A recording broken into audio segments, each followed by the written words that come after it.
चलिए मित्रों, नमस्ते प्रणाम। हम कोई मंधाता मनमोजी युवा लोगन के बीच एक हास्य कविता भेज तनी जौन कविता के शीर्षक बा हेहर बा प्रधान हो। आज चुनाव आइल बा, प्रधान लोग तरह तरह के लालच दिखावता प्रत्याशी लोग जनता के। केहू कहता कि जमीन कब्जा करा दे, केहू कुछ मने अनेकों प्रकार के लोग लालच दिखावता। आज जब प्रधान लोग लालच दिखाने चल जाला, जनता कह दिया कि बड़का हेहर बा, यानी भोजपुरी के एकदम आम भाषा हास्य में लोग कह दिला हेहर।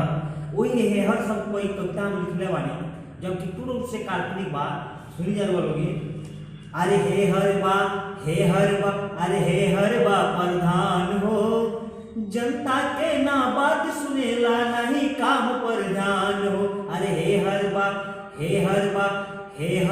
प्रधान हो, जनता के ना बात सुनेला नहीं काम पर ध्यान हो। छोट बड़ के लिहाज बुलाई बोले कि नहीं खेलूर हो, पद पावते ही आनर भैले घमंड में चूर हो।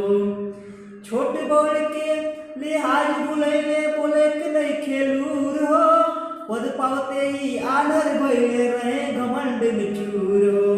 दिन भर गुटका मुंह में रहे शाम के पिए जाम हो, दिन भर गुटका मुंह में रहे शाम के पिए जाम हो। अरे हेहर बा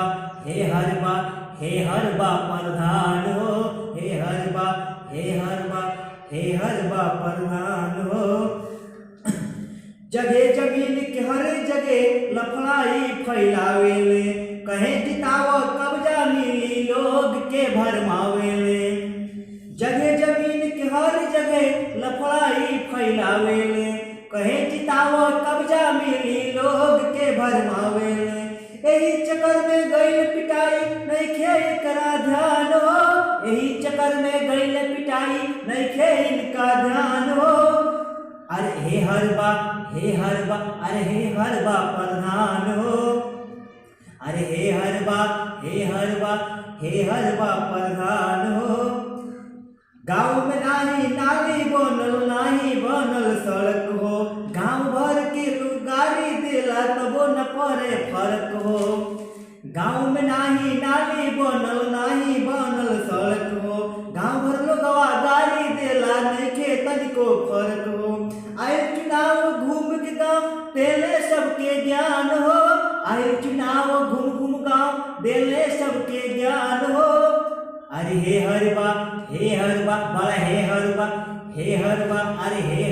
बड़ा हेहर बा प्रधान हो, जनता के ना बात सुनेला नहीं काम पर ध्यान हो। अरे हेहर बा बड़ा हेहर बा प्रधान हो, जनता के ना बात सुनेला नहीं काम पर ध्यान हो। जय हिंद, जय भारत।